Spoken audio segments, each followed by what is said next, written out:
আসসালামু আলাইকুম। তুরস্কের ইস্তাম্বুল থেকে আপনাদের সাথে আছি। আমি সরোয়ার আলম।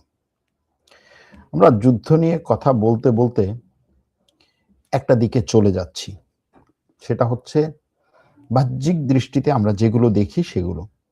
আর যেগুলো দেখি না, পেছন থেকে কলকাঠি নাড়ছে, সেগুলো কি? আমরা পরমাণু অস্ত্র নিয়ে কথা বলছি। পরমাণু অস্ত্রের হামলা, পরমাণু অস্ত্র হচ্ছে বিশ্বের এখন সবচাইতে শক্তিশালী অস্ত্র।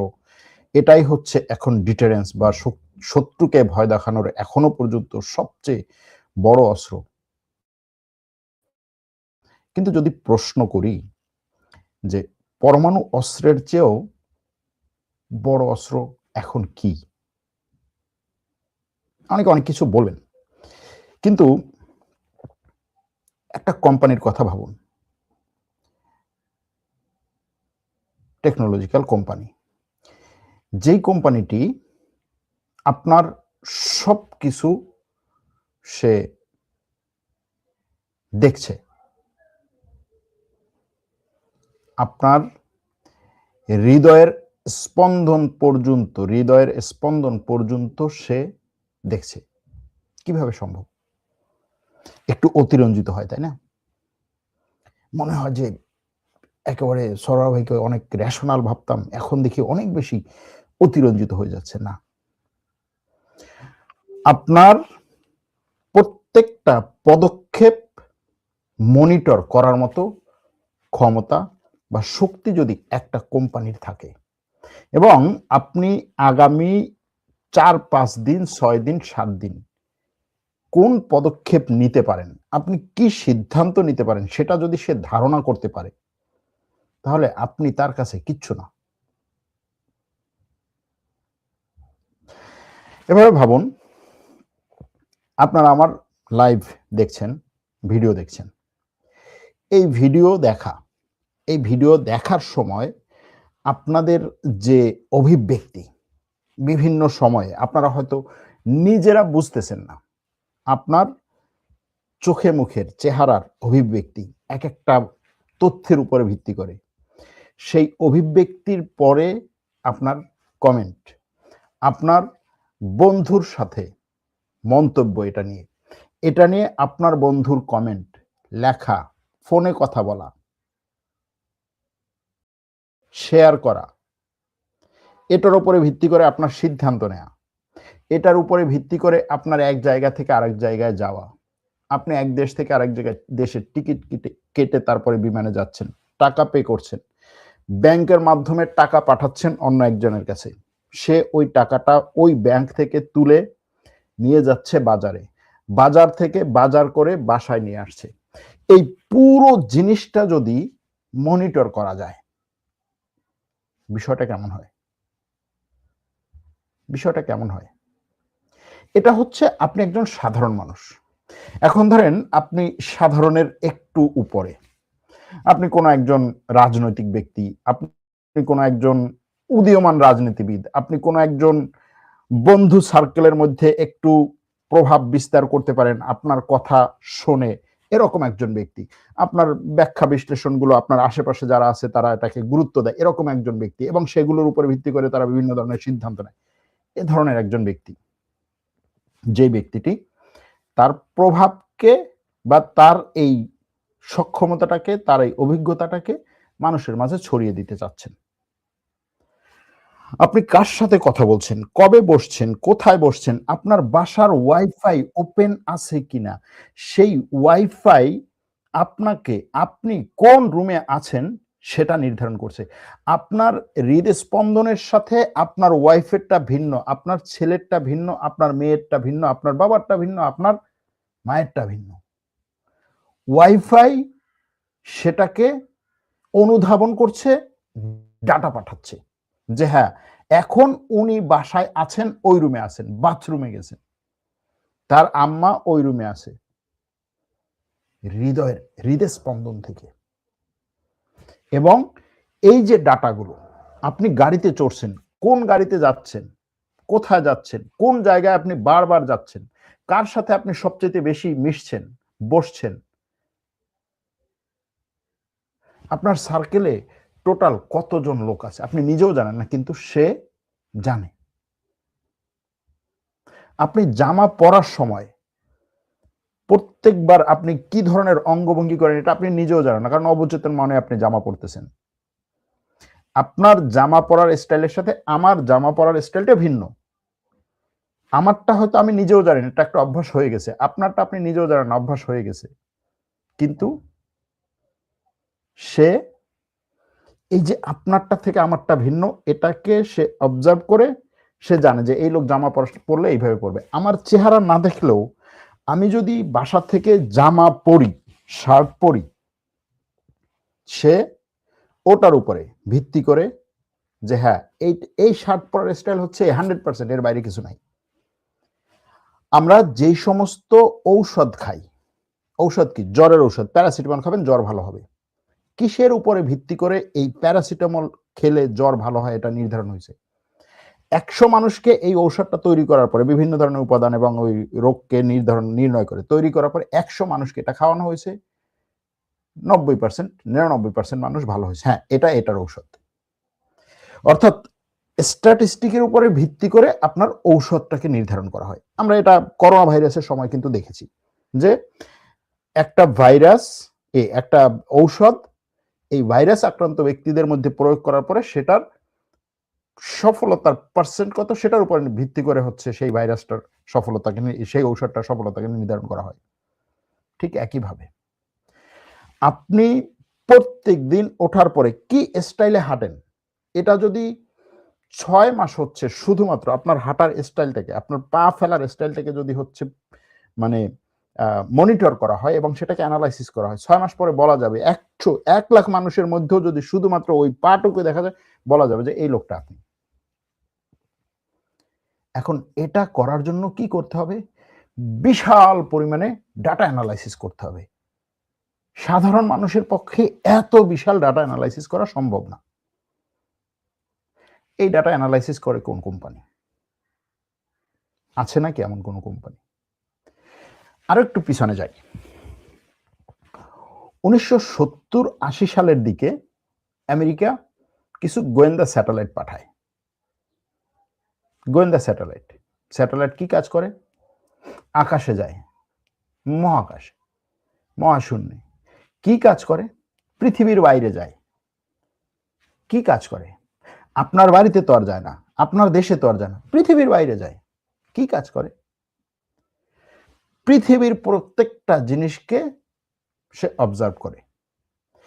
70-80 সালের দিকে যদি এখন আপনাকে না বলা হয়, তখন ধরেন 90 সালের দিকে এক লেখক তিনি লিখেছেন যে 70-80 সালের দিকে আমেরিকা যে স্যাটেলাইট পাঠিয়েছিল সেই স্যাটেলাইট মানুষের 1 মিটার উপর পর্যন্ত, মানে 1 মিটার উপর থেকে আপনাকে মোটামুটি বোঝা যাবে এত ক্লিয়ার করে ছবি তুলতে পারত। কবে? 1970-80 সালের দিকে আমেরিকার গোয়েন্দা স্যাটেলাইট মানুষের 1 মিটার, মানে এখন আমরা গুগল আর্থে যতটুকু দেখি দেখানো হয় ওইটা 1980 সালে তারা গোয়েন্দা স্যাটেলাইট দিয়ে করত। 2001 সাল 9/11 হলো। 9/11 হওয়ার পরে আমেরিকা এবং সিআইএ ডাটা সংগ্রহ করলো, সব ডাটা সংগ্রহ করলো। কোথায় এই বিমানগুলো কোন জায়গা থেকে উঠেছে, বিমানের লোকগুলো কারা ছিল, সেই বিমানের লোকগুলোর উপরে ভিত্তি করে তারপরে হচ্ছে সেই লোকগুলোর পেছনে কারা ছিল, তারা কোন জায়গা থেকে কবে কিভাবে কোথায় উঠছে, কার সাথে কথা বলছে, তারপরে হচ্ছে আত্মীয় স্বজনকে, মোটামুটি ধরেন মিলিয়ন ডাটা। এখন এই ডাটাকে অ্যানালাইসিস করে তারপরে হচ্ছে একটা ফাইনাল ডিসিশনে আসতে আপনার কয়েক বছর লেগে যাবে, এরকম একটা অবস্থা। তখন সিআইএ কিছু সফটওয়্যার ইঞ্জিনিয়ার এবং এই নতুন চিন্তা করে এরকম কিছু লোকদেরকে গিয়ে বললো যে তোমরা একটা কাজ করো, তোমরা আমাদেরকে এইরকম একটা সফটওয়্যারের সাপোর্ট দাও, যে আমাদের কাছে প্রচুর পরিমাণে ডাটা আছে, কিন্তু এই ডাটা অ্যানালাইসিস করে একটা ফলাফলে আসতে আমাদের প্রচুর সময় লাগতেছে। ডাটার মধ্যে কি আছে? ছবি আছে, ভয়েস রেকর্ড আছে, ভিডিও আছে, কথাবার্তা আছে, যোগাযোগ আছে, তারপরে হচ্ছে তাদের ব্যাংক অ্যাকাউন্ট আছে, ব্যাংক ট্রানজেকশন আছে, আত্মীয় স্বজনের তথ্য আছে। এই সবগুলো থেকে এই পুরো জিনিসগুলোকে অ্যানালাইসিস করে আমাকে টার্গেট নির্ধারণ করে দাও। 2003 সালে কোম্পানিটা প্রতিষ্ঠিত হয়। নাম হচ্ছে কি? প্লান্টির। একটা কোম্পানি প্রতিষ্ঠা করে কে? সিআইএ। টাকা দেয় সিআইএ, ফান্ড দেয় সিআইএ, এবং এই কোম্পানির পুরো যে কি বলে যে মনিটরিং, এই কোম্পানিটার যে মনিটরিং করে সেটাও হচ্ছে সিআইএর একটা ফান্ডিং কোম্পানি। সিআইএর একটা ফান্ডিং কোম্পানি হচ্ছে, অর্থাৎ আমেরিকার ইন্টেলিজেন্স কমিউনিটির বিভিন্ন ধরনের সফটওয়্যার এবং কোম্পানি তৈরির ক্ষেত্রে, সেই কোম্পানিকে পরিচালনার ক্ষেত্রে একটা ফান্ডিং কোম্পানি আছে সিআইএর। কোম্পানির নাম হচ্ছে ইনকিউটেল। IN-Q-টেল।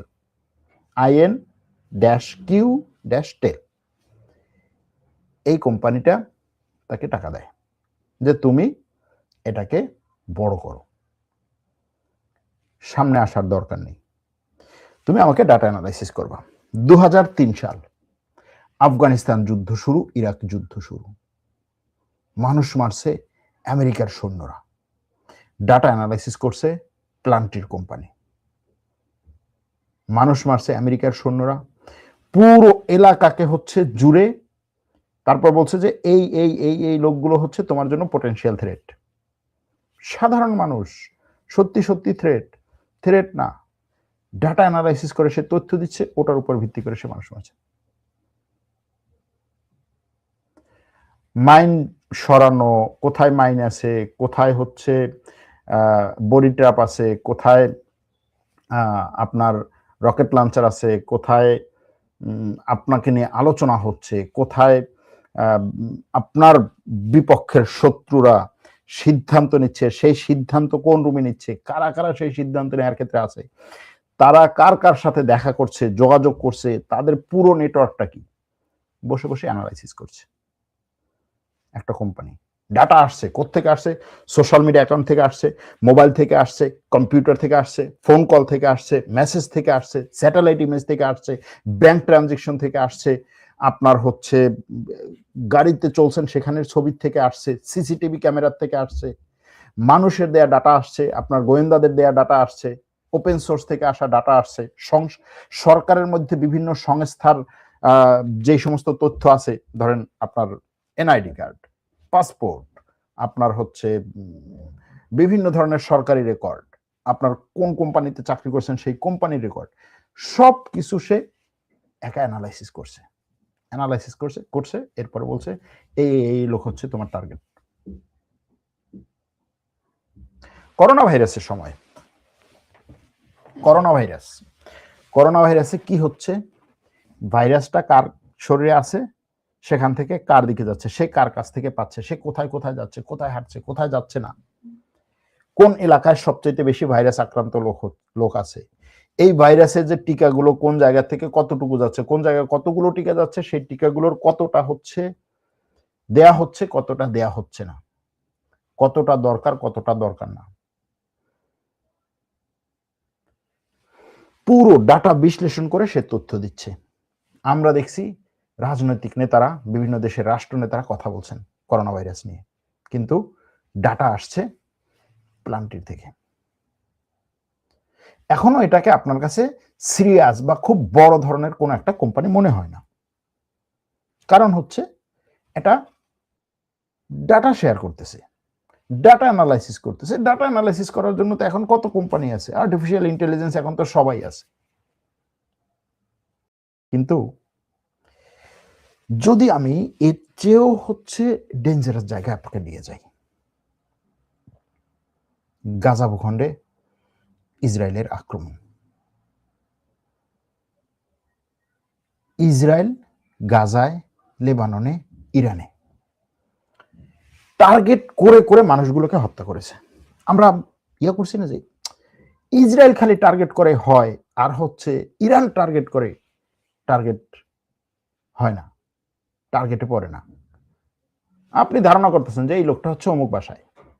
এখন এই লোক অমুক বাসার এত তলার এই পাশের রুমে, এই বিছানায়, এদিকে মাথা দিয়ে শুয়ে আছে। এই জিনিসটা আপনি যখন নিশ্চিত করতে পারবেন, তখন আপনি সেই জায়গাটাকে টার্গেট করে বোমা মেরে ওই মানুষটাকে শেষ করে দিতে পারবেন, তাই না? হামাসের নেতাকে সেভাবে করা হয়েছিল না? সেখানে বিভিন্ন ধরনের তথ্য আমাদের কাছে এসেছে, আমরা যেগুলো পড়েছি, আপনারা পড়েছেন, দেখেছেন, সেগুলো নিয়ে আলোচনা করেছি আমরা, যে কিভাবে এই লোকটা ইরানে গেল, যাওয়ার পরে বৈঠক করলো বিভিন্ন জনের কাছে সাথে। বৈঠকের পরে হচ্ছে সে একটা রুমে, সে কোন রুমে থাকবে, কোন হোটেলে থাকবে, ইরানের অনেকেই জানে, তার বডিগার্ড আছে, সবকিছু আছে, কিন্তু সে কোন দিকে মাথা দিয়ে শুয়েছে, সেই মাথার অংশে, বুকের অংশে হচ্ছে মিসাইলটা নিক্ষেপ করা। কিভাবে সম্ভব? ওই যে বললাম না একটু আগে, আপনার হৃদয় স্পন্দন অনুভব করা, শুধুমাত্র দেখতে পাওয়া। গাজা ভূখণ্ডে হামাসের এক একজন সদস্যকে মারতে তারা পুরো একটা বিল্ডিং শেষ করে দিয়েছে, হামাসের সদস্যদেরকে মারতে। এবং এই সমস্ত ক্ষেত্রে দেখা গেছে যে তারা এই হামাসের সদস্যদেরকে তখনই টার্গেট করেছে যখন তারা গোপন জায়গা থেকে, একেবারে পুরোপুরি ধরেন মাটির নিচে টানেলের গোপন জায়গা থেকে বের হয়ে, তারপরে হয়তোবা কোনো একটা সময়, ধরেন সে 50 দিন গোপন টানেলে ছিল, একদিন জাস্ট হচ্ছে তার আশেপাশে যারা ছিল সবাই তাকে তথ্য দিয়েছে যে হ্যাঁ ঠিক আছে, এখন আর আমাদের আশেপাশে ওরকম কেউ নাই, নিরাপদ, আপনি গিয়ে ফ্যামিলির সাথে দেখা করে আসতে পারেন। মনে করেন হয়তো সে গিয়েছে 15 মিনিটের জন্য, রাত্র 3টার সময় পরিবারের সাথে দেখা করতে, জাস্ট ওই সময়ে ওই বিল্ডিংটাতে মিসাইল মারা হচ্ছে। গাজা ভূখণ্ডের মানুষজন কে কোথায় কখন হাঁটাহাঁটি করছে, সাংবাদিকদেরকে যে মারলো, প্রায় 200-300 সাংবাদিক টার্গেট করে করে মেরেছে না? এই সাংবাদিকটা এখন এই মুহূর্তে কোন জায়গায় আছে? সে লাইভ করতেছে, লাইভ ক্যামেরার পিছনে আক্রমণ। ইরানের নেতাদের বৈঠক, ইরানের নেতারা বৈঠক করবে, এটা আপনি যদি হিউম্যান, মানে মানুষ, একজন গোয়েন্দা হিসেবে যদি আপনি একেবারে জেনেও বলেন, তারপরেও সেখানে হচ্ছে একটা, মানে 100% আপনি নিশ্চিত হবেন না। আপনি বলবেন যে হ্যাঁ এরকম একটা বৈঠক হওয়ার কথা ছিল, তারা এই রুমে ঢুকেছে, আমি দেখেছি তারা এই রুমে ঢুকেছে, সেটা পর্যন্ত দেখে আমি বাইরে বেরিয়ে তোমাকে বললাম এই মুহূর্তে, এই যে ফোন দিচ্ছি এই মুহূর্তে তারা ওই জায়গায় সবাই আছে কিনা আমি জানি না, তাই না? এটাই তো হচ্ছে মানুষ হিসেবে আপনি যে তথ্যটা দিচ্ছেন। কিন্তু সফটওয়্যার বলছে যে হ্যাঁ তারা সবাই এখন এইখানে আছে, এই জায়গায় বসা আছে, অমুকে এই পাশে বসা, সমুখে এই পাশে বসা, আরেকজন এই পাশে বসা, আরেকজন এই পাশে বসা, আরেকজন এই পাশে বসা। প্ল্যান্টির সফটওয়্যার প্রতিষ্ঠা করেছে পেপলের প্রতিষ্ঠাতা। পেপল কি করেছিল? পেপল বলছে যে আন্তর্জাতিক ব্যাংকিং সিস্টেম যেটা, সেই ব্যাংকিং সিস্টেমকে ট্র্যাক করে আমি সেই সিস্টেমের বাইরে থেকে হচ্ছে টাকা ট্রানজাকশনের একটা সিস্টেম তৈরি করব। তারপরে সে সেখান থেকে এসে বলল যে ঠিক আছে, আমি তাহলে এমন একটা সফটওয়্যার তৈরি করব যেই সফটওয়্যারটা মানুষের পুরো চলাচলটাকে পর্যবেক্ষণ করবে এবং সেটার উপর ভিত্তি করে তার সম্পর্কে তথ্য দিবে। এজন্য সে সব জায়গায় ক্যামেরা বসায় না, তার কোনো জায়গায় ক্যামেরাও নাই, কিচ্ছু নাই। সে চুক্তি করেছে, কার কার সাথে চুক্তি করেছে? সিআইএ তার একেবারে প্যারেন্ট, ফাদার। আমেরিকার হোমল্যান্ড সিকিউরিটি কি কাজ করে? অভ্যন্তরীণ নিরাপত্তার জন্য কাজ করে।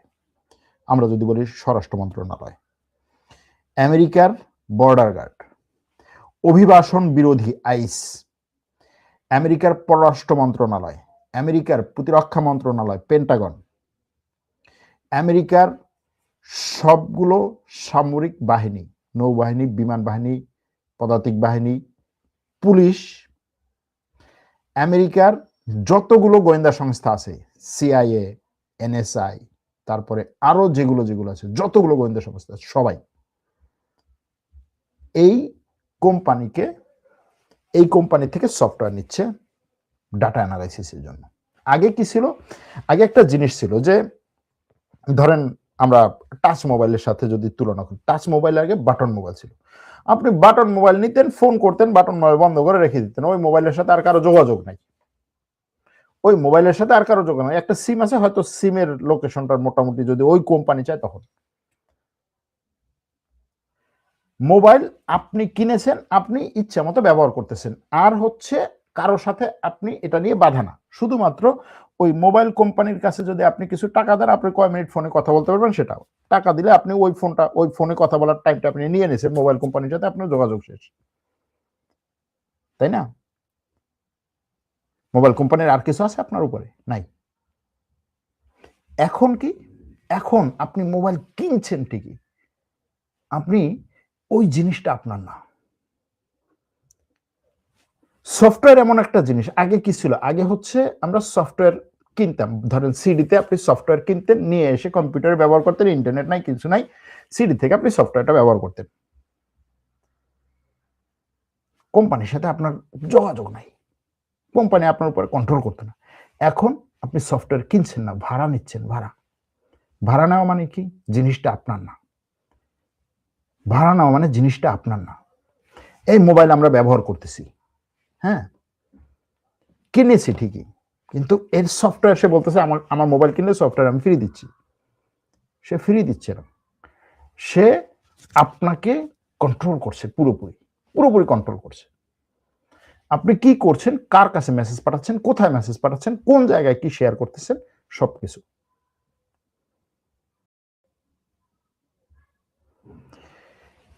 আমেরিকার সরকার এই যে অভিবাসন বিরোধী যে আন্দোলন বা অভিবাসন বিরোধী যে ধরপাকড় শুরু করলো, এত মানুষকে টাস করে হচ্ছে অমুকে দোকানে যাচ্ছে, দোকান হঠাৎ করে কোনো জায়গা থেকে মানে ইসের মতো এসে আপনাকে ধরে নিয়ে যাচ্ছে। হয়তো বাইরে কোথাও গেছেন, আসছেন, বাসায় ঢুকবেন, এসে আপনাকে ধরে নিয়ে যাচ্ছে। মানে আপনি কে? আপনার ডকুমেন্টের পরিস্থিতি কি?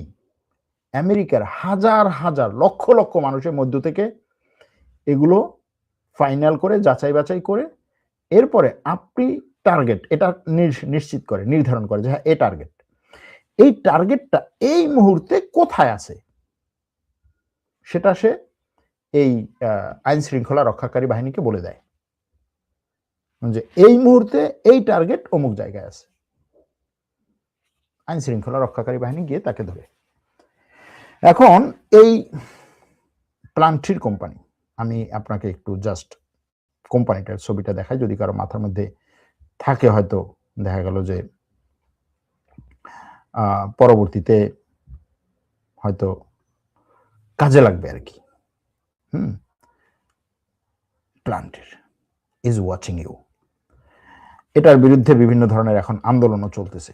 এখন এই কোম্পানির সবচেয়ে বড় ডেঞ্জারাস জায়গাটা কি? ডেঞ্জারাস জায়গাটা হচ্ছে এই করোনা ভাইরাসের পর থেকে সে এত দ্রুত বড় হয়েছে, কিন্তু তার নাম আসে নাই।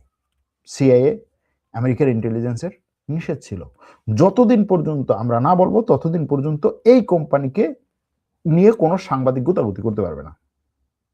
যতদিন পর্যন্ত আমরা না বলবো ততদিন পর্যন্ত এই কোম্পানি সামনে আসবে না। এটা হচ্ছে এরকম যে আপনি গুগলকে যদি গুগলের সাথে যদি তুলনা করেন, গুগল হচ্ছে আপনার ধরেন বিশাল একটা অ্যামিউজমেন্ট পার্ক, অর্থাৎ পোলাপানের আনন্দ ফুর্তি করার পার্ক, সবাই সবাইকে দেখতেছে, আনন্দ ফুর্তি করতেছে, হ্যাঁ, এবং হচ্ছে মোটামুটি সবকিছু জানতেছে। আর এটা হচ্ছে বাংকার, ওখানে বসে বসে সিদ্ধান্ত নিচ্ছে, কিন্তু এটা হচ্ছে বাংকার। ওখানে বসে বসে সিদ্ধান্ত নিচ্ছে, ওখানে বসে বসে সবকিছু চালাচ্ছে, কিন্তু কেউ তাকে দেখছে না। এখন এই যে প্লান্টিরের সিওদের মধ্য থেকে একজন গত পরশুদিন বা তার আগের দিন তাদের ম্যানিফেস্টো বা ইশতেহার ঘোষণা করেছে। তাদের ইশতেহারের নাম দিয়েছে তারা যে এটা হচ্ছে আমাদের টেকনোলজিক্যাল রিপাবলিক। ইশতেহারের নাম দিয়েছে টেকনোলজিক্যাল রিপাবলিক, মানে কি? প্রযুক্তিগত প্রজাতন্ত্র। সেই টেকনোলজিক্যাল রিপাবলিকে তারা যে বিষয়গুলোকে সামনে নিয়ে আসছে তার মধ্যে 1 নম্বর হচ্ছে যে যেই দেশ সিলিকন ভ্যালির উত্থানকে সম্ভব করেছে সেই দেশের কাছে সিলিকন ভ্যালির একটা নৈতিক ঋণ আছে। মানে কি? বলছে যে আমেরিকার টেকনোলজিক্যাল কোম্পানি বা এআই কোম্পানি যতগুলো আছে, এই কোম্পানিগুলোর এখন কাজ হচ্ছে আমেরিকার সরকারের জন্য, আমেরিকার সেনাবাহিনীর জন্য, আমেরিকার গোয়েন্দা সংস্থার জন্য কাজ করা এবং নিঃস্বার্থভাবে কাজ করা। তাদের কথা শুনবেন, এটা খুব ভালো করে শোনা দরকার। নিঃস্বার্থভাবে কাজ করা তাদের ম্যানিফেস্টো। এরপরে কি? এরপরে হচ্ছে যে আমেরিকার কোম্পানিগুলো শুধুমাত্র টাকা কামাই করে যে অন্য দেশের সাথে বা তার এই যে কাস্টমারদেরকে জাস্ট হচ্ছে টাকা কামাই করতেছে আর সার্ভিস দিচ্ছে, এটার দিন শেষ। এটার দিন শেষ। এবং তাদের কথা হচ্ছে যে রাষ্ট্রের সেনাবাহিনী যদি বলতো যে এই তোমরা সবাই গিয়ে হচ্ছে অস্ত্র তৈরি করো, তাহলে আমাদের অস্ত্র তৈরি করা যেরকম দায়িত্ব ছিল ঠিক সেরকমই এখন রাষ্ট্রের সেনাবাহিনীর জন্য যদি অ্যাপস কোম্পানিগুলোকে বা এআই কোম্পানিগুলোকে বলে যে তোমরা এমন ভাবে আমাকে হেল্প করো যেটাতে আমার পুরো সামরিক টার্গেট পূরণ হবে, সেটার জন্য এই এআই কোম্পানিগুলোর কাজ করা দরকার। তিনি বলছেন যে আইফোন একটা নতুনত্ব নিয়ে আসছে, আইফোন আমাদের জীবনে অনেক কিছু বদলে দিয়েছে, কিন্তু এটা কি ফাইনাল না। তার কথা হচ্ছে যে ওই সমস্ত জিনিসের দিন শেষ। এখন দিন হচ্ছে আর্টিফিশিয়াল ইন্টেলিজেন্সের, এবং বিনামূল্যে এই যে তথ্যগুলো দেয়া, এইগুলো দেওয়ার দিন শেষ। বিনামূল্যে এই তথ্য দেওয়ার দিন শেষ। এখন রাষ্ট্রের জন্য কাজ করার সময়। এবং সে বলছে যে আমাদের এই যে পরমাণু শক্তি, পরমাণু অস্ত্রের যে সময়টা, পরমাণু অস্ত্রের যে শক্তিটা ছিল, মানে পরমাণু অস্ত্র মানেই হচ্ছে তাকে দেখে সবাই ভয় পেত, সেটার দিন শেষ। পরমাণু অস্ত্র দেখে ভয় দেখানোর দিন শেষ। ওটার এখন এক্সপায়ার ডেট শেষ হয়ে গেছে। এখন ভয় দেখানো হবে হচ্ছে এই ডাটা কোম্পানি দিয়ে। ডাটা কোম্পানি যে সব ডাটাকে নিয়ন্ত্রণ করতে পারবে, কন্ট্রোল করতে পারবে, তাকেই ভয় পাবে। উদাহরণ দেয় নাই, কিন্তু যদি উদাহরণ হিসেবে বলা হয়, ইসরায়েলের বিভিন্ন ধরনের এই কাজগুলো। ডাটা কোম্পানি, আমার পরমাণু অস্ত্র লাগবে না, তুমি কোথায় ঘুমিয়ে আছো, আমি তোমার বুকের একেবারে মাঝখানে আমার বাসায় বসে বোমা মারতে পারবো। ডাটা কোম্পানি, এটা হচ্ছে তার কথা। এজন্য সে বলছে যে শুধুমাত্র উচ্চ মার্গের বাগাড়ম্বরপূর্ণ কথার নরম শক্তি বা সফটওয়্যারের সীমাবদ্ধতা উন্মোচিত হয়েছে। মুক্ত এবং গণতান্ত্রিক সমাজের টিকে থাকার জন্য নৈতিক আবেদনের চেয়েও এখন আরো বেশি কিছু প্রয়োজন, এবং এজন্য প্রয়োজন হার্ড পাওয়ার মানে হচ্ছে সামরিক শক্তি। এবং এই শতাব্দীতে এই হার্ড পাওয়ারের মূল যে বেসিক বা মূল যে বেজ, যেটার উপরে ভিত্তি করে হচ্ছে এই শতাব্দীটা করবে, সেটা হচ্ছে সফটওয়্যারের উপরে ভিত্তি করে বর্তমান মিলিটারি পাওয়ার গঠিত হবে, পরমাণু অস্ত্রের উপরে না, এটা সে বলছে। তার কথা হচ্ছে এখন এটা নিয়ে আর আলোচনা করার সুযোগ নাই, মানে এই প্রশ্নের উত্তর খোঁজার আর সুযোগ নাই যে কৃত্রিম বুদ্ধিমত্তার অস্ত্র তৈরি হবে কি হবে না। বলছে এটার আলোচনা শেষ, এটা অনেক সময় শেষ হয়ে গেছে, এটার এখন আলোচনা হচ্ছে যে এই কৃত্রিম বুদ্ধিমত্তার অস্ত্র যে তৈরি হবে সেটা কি উদ্দেশ্যে তৈরি হবে, এবং সেটা কে ব্যবহার করবে, সেটাতে কে সবচাইতে বেশি শক্তিশালী হবে, এখন সেটার প্রতিযোগিতা শুরু হবে। এআই ভিত্তিক যে অস্ত্র বা এই অস্ত্র পরিচালনার ক্ষেত্রে এআই কে যে ব্যবহার, সেই ব্যবহারে কে কত দ্রুত আগাতে পারবে। চীন যেভাবে এআই ব্যবহার করে সবকিছুকে ইয়া করতেছে, বিভিন্ন ধরনের ব্যবসায়িক যা আছে মানুষের সাধারণ ব্যবহারে, আমরা আমরা সামরিক দিক থেকে সিলিকন ভ্যালি, আমেরিকার যত এআই কোম্পানি আছে সবাই একত্রে সামরিক বাহিনীর জন্য কাজ করবে। এটা হচ্ছে তার কথা। সে কে? যেই কোম্পানির সফটওয়্যার ব্যবহার করে পুরো আমেরিকার সামরিক এবং ইন্টেলিজেন্স সেক্টর পুরোটা, এবং যেই কোম্পানির সফটওয়্যার ব্যবহার করে ইসরায়েলের সামরিক এবং গোয়েন্দা সেক্টর। এই কোম্পানিটা এরকম কথাও বলেছে যে ইসরায়েলকে এই গাজা ভূখণ্ডে যুদ্ধে সাপোর্ট দিয়ে সে নিজেকে গর্বিত মনে করে, এবং ইসরায়েলের সৈন্যরা গাজা ভূখণ্ডে মাঠে যুদ্ধ করেছে আর তারা সফটওয়্যারে যুদ্ধ করেছে। মাঠের যুদ্ধের চেয়ে তাদের সফটওয়্যারের যুদ্ধ আরো অনেক বেশি শক্তিশালী এবং অনেক বেশি প্রভাবশালী ছিল। তাদের কথা। ইসরায়েল এটা বলে নাই যে আমার সৈন্যরা হচ্ছে আমার সৈন্যকে তোমরা এত ছোট করে দেখাচ্ছ কেন, না, এটা বাস্তব। এবং এই প্লান্টির কোম্পানির সিও যে ম্যানিফেস্টো নিয়ে আসছে, সেই ম্যানিফেস্টোতে বলছে যে আমরা এখন এই সফটওয়্যার ভিত্তিক যে সশস্ত্র সংগ্রাম, সেই সশস্ত্র সংগ্রামে এরকম কোনো বক্তব্য বা এরকম কোনো দৃষ্টিভঙ্গির সুযোগ নাই যে আমরা সবাই সমান। তার কথা হচ্ছে আমরা সবাই সমান না। কিছু কিছু কালচার হচ্ছে অন্যদের থেকে উচ্চ, কিছু কিছু কালচার হচ্ছে অন্যদের থেকে নিচু। এই নিচু কালচারগুলোকে শেষ করে দেওয়ার জন্য এই সফটওয়্যার পাওয়ার ব্যবহার করতে হবে।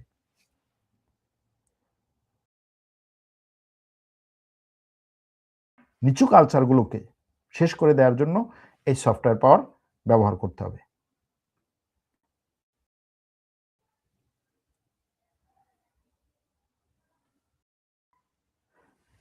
তিনি বলছেন যে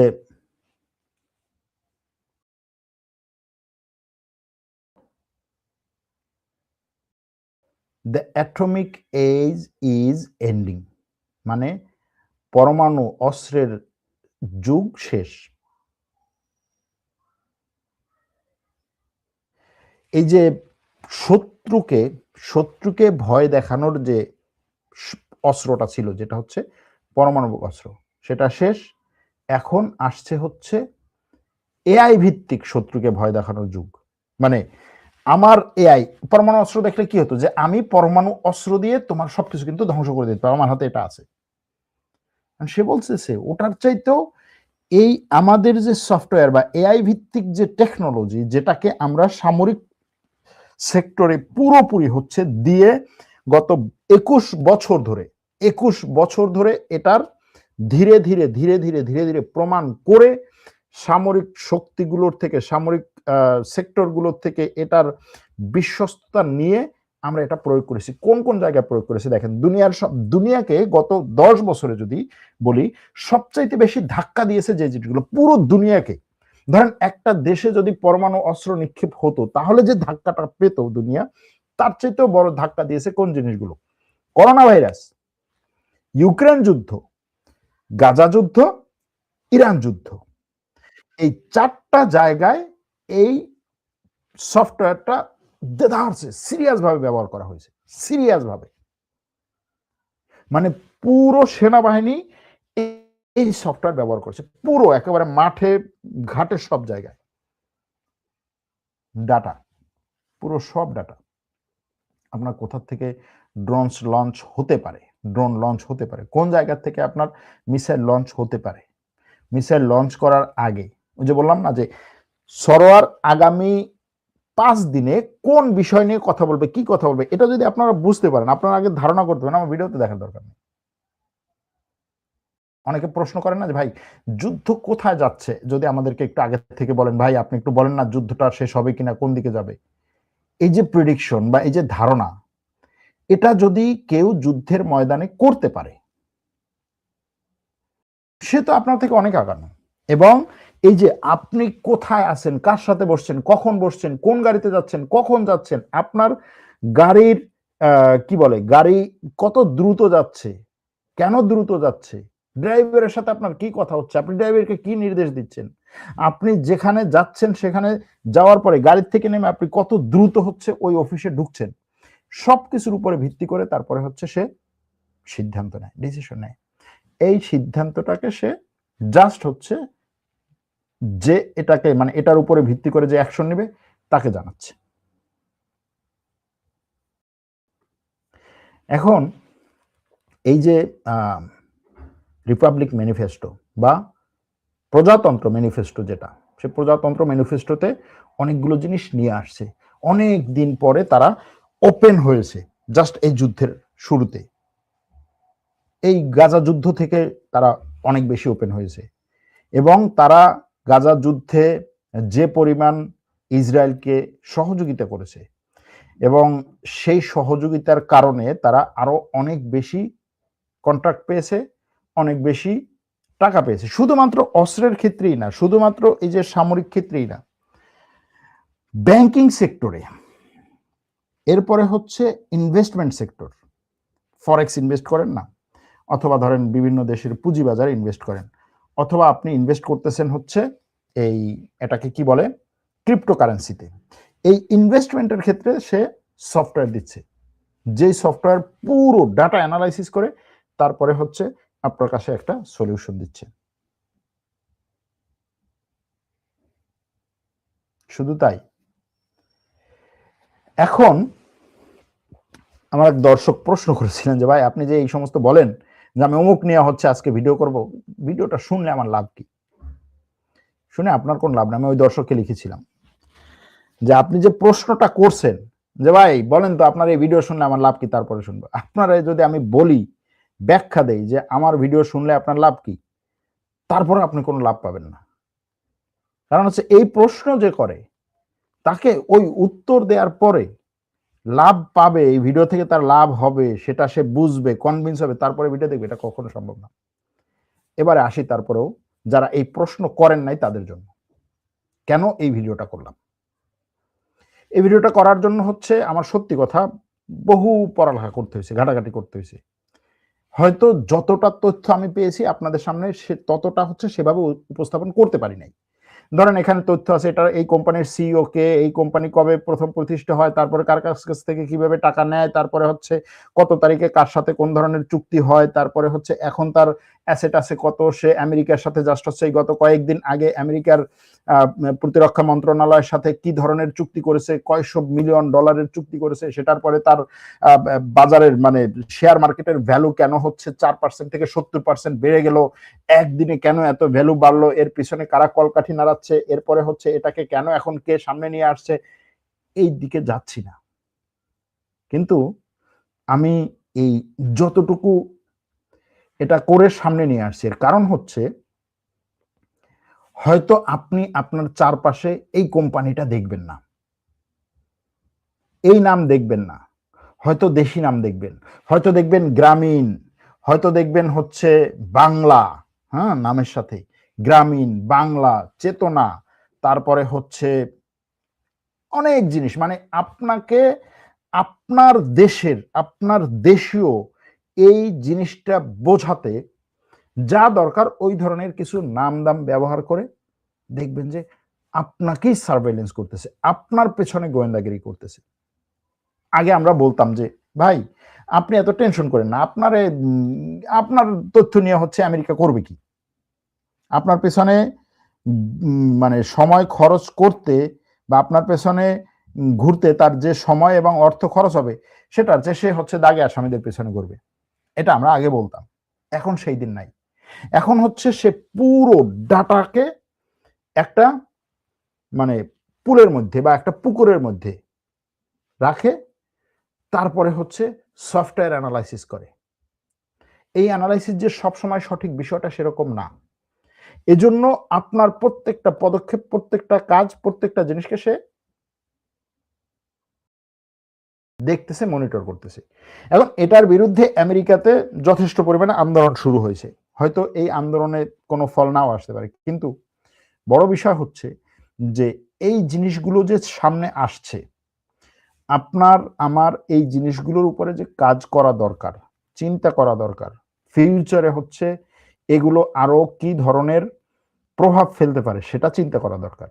এবং যদি সম্ভব হয় আরো কয়েক স্টেপ সামনে গিয়ে যে এটার পরে কি আসবে সেটা আমি বের করতে পারি কিনা, সেটা আমি তৈরি করতে পারি কিনা, সেটার জন্য চেষ্টা করা। আমরা সব সময় হচ্ছে ব্যক্তির উপরে, ব্যক্তি নেতানিয়াহু, ব্যক্তি ট্রাম্প, ব্যক্তি অমুক, ব্যক্তি চলে যাবে, সফটওয়্যার কাজ করবে, ব্যক্তি চলে যাবে, রাষ্ট্র কাজ করবে, ব্যক্তি চলে যাবে, এই ধরনের কোম্পানিগুলো মানুষ মারতেই থাকবে। এজন্য এই কোম্পানিটাকে জানা দরকার ছিল। আরো যদি ধরেন আপনাদের মধ্য থেকে আমরা আমরা আমাদের দর্শকদের আসলে এরকম একটা ইয়া করার দরকার যে আপনাদের মধ্য থেকে যদি এরকম কেউ থাকে যে এই ধরনের বিষয়গুলো সম্পর্কে তথ্য উপাত্ত দিয়ে যথেষ্ট পরিমাণে, মানে একেবারে কি বলে, ফুল একটা আর্টিকেল অথবা স্ক্রিপ্ট আমাদেরকে দিতে পারেন, আমরা আপনাদের সেই আর্টিকেল এবং স্ক্রিপ্টকে মূল্যায়ন করে সেটার উপরে ভিডিও করার চেষ্টা করব। শুধু এই বিষয় না, এ বিষয়ে হতে পারে যে ভাই আপনার এই ভিডিওটা আমার ভালো লেগেছে, এটার উপরে আমি এইভাবে আপনাকে একটা হচ্ছে স্ক্রিপ্ট দিয়ে দিচ্ছি, ডাটা, তথ্য সবকিছু সহ আপনারা আপনি আপনার টিম নিয়ে দেখেন যে এই স্ক্রিপ্টটা ঠিক আছে কিনা, এখানে ডাটাগুলো ঠিক আছে কিনা, যদি আপনার পছন্দ হয় তাহলে আপনি এটার উপর একটা ভিডিও করেন। এরকম যদি হয় আপনারা পাঠাতে পারেন। আপনার যদি চান, আমরা চাই আপনার নাম তথ্য দিয়ে এটার পেছনে যে আপনি পরিশ্রম দিয়েছেন সেটা দিয়ে আমরা সেটার উপরে ভিডিও করব। আজকে হয়তো এটা নিয়ে অনেকের অনেক ধরনের প্রশ্ন থাকতে পারে, আমি প্রশ্নের দিকে যাচ্ছি না। বা আপনার কথাগুলো নিশ্চয়ই তথাকথিত শ্রেষ্ঠ বিজ্ঞান কোরআন পরেই আমেরিকার সফটওয়্যার গুলো বানিয়েছে। আপনার মাথা দুই সাইড, ভাই আপনার কথাগুলো 110% সঠিক। এটা বুঝে আর মানুষ সময়, এটা বুঝতে মানুষের আরো সময় লাগবে। উত্তর কোরিয়ার সব তথ্য কি আমেরিকা ইসরায়েল জানে? যদি জানে তাহলে একটু বলবেন। আসসালামু আলাইকুম সম্মানিত সরোয়ার ভাই, আপনার কাছে আমার প্রশ্ন, মানে ডোনাল্ড ট্রাম্প সরে যেতে পারেন না নাকি? আজকের টপিকটা ভয়ঙ্কর। সরোয়ার আলম একজন বড় যোদ্ধা। পরমাণু অস্ত্রের চেয়েও ভয়ঙ্কর অস্ত্র হলো হরমুজের নিচ দিয়ে বিছানো ইন্টারনেট কেবল, যেটা কেটে দিলে পৃথিবী অন্ধকার হয়ে যাবে। এই যে ইন্টারনেট কেবল নিয়ে আবার হচ্ছে ব্যাপক পরিমাণে একটা ভাইব তৈরি হচ্ছে। যাই হোক, প্রফেসর জিয়াং এটাই বলেছিলেন, সামনে এআই সুপ্রিম গড হয়ে সব কন্ট্রোল এবং শাসন করবে, আর বাকি কন্টিনেন্ট থেকে ইউএসএতে আবার দাস নিয়ে মানুষ আসবে। ওনার প্রেডিক্টিভ অ্যানালাইসিস অনেক ভালো ছিল, একজনে বলেছেন। তাহলে এখন থেকে বিকল্প সফটওয়্যার ব্যবহারের চিন্তা করতে হবে। আমেরিকা ইসরায়েলের সফটওয়্যারের মতোই অন্য দেশের বা নিজস্ব সফটওয়্যার তৈরি করতে হবে ও ব্যবহার করতে হবে, এক দর্শক বলছেন। দর্শকদের অনেক এরকম মন্তব্য আছে, আমি সব মন্তব্যগুলো এখন আর পড়ছি না। অনেকে যুদ্ধ নিয়েও মন্তব্য করেছেন, অনেকে ইরান যুদ্ধ নিয়ে জানতে চেয়েছেন, সেটা নিয়ে আবার পরবর্তী ভিডিওতে আলাপ করব। এই ভিডিওটা আমি জানি যে এটা খুব একটা পপুলার ভিডিও না, মানে হচ্ছে ওই যে ভাইব তুলবে, লাখ লাখ মানুষ দেখবে সেটা না, কিন্তু এই তথ্যগুলো, এই ডাটাগুলো দরকার ছিল, জানা দরকার ছিল। জাস্ট আজকে একটু হিন্টস দিলাম। হয়তো কেউ এখনো পর্যন্ত বাংলায় এটা নিয়ে কোনো ধরনের কন্টেন্ট তৈরি করে নাই, লেখালেখিও করে নাই, কিন্তু আমার মনে হয় যে বাংলাদেশের পত্রপত্রিকা বা সংবাদ মাধ্যমগুলো এটা নিয়ে পরবর্তীতে আরো বিস্তারিত তথ্য নিয়ে আসবে এবং জানাবে। জানা দরকার এই জিনিসগুলো। শুনেন, অনেকে তো বলেন যে ভাই আপনি কথা বলেন শুধু, লাভ কি আমার? আমরা সবসময় হচ্ছে লাভটা দেখছি শুধু যে আমি এইখান থেকে কি পেলাম, মানে কত টাকা পেলাম বা কি অর্থ পেলাম। অর্থ আপনি পাবেন, অর্থের দরকার আছে, এটা বাস্তব, কিন্তু আপনার জানা দরকার। আপনি না জানলে আপনার যতই অর্থ, এই জানা আর অর্থ, দুটো একত্র হলে একটা ফিউচার প্ল্যান বের হয়ে আসে। জানা এবং সম্পদ আর হচ্ছে মেধা, এই জিনিসগুলো যদি একত্র হয় তখন একটা ফিউচার প্ল্যান বের হয়ে আসে। আমরা এগুলো কিন্তু একত্র করতে পারছি না।